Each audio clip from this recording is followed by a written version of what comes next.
தீபகனா கொஞ்சம் லைட்டா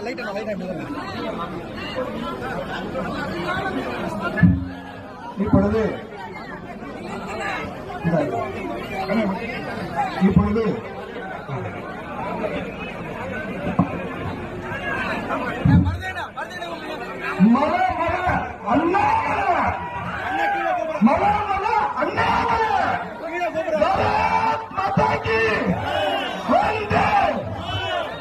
நம்ம மழை எதிர்க்கணும்னா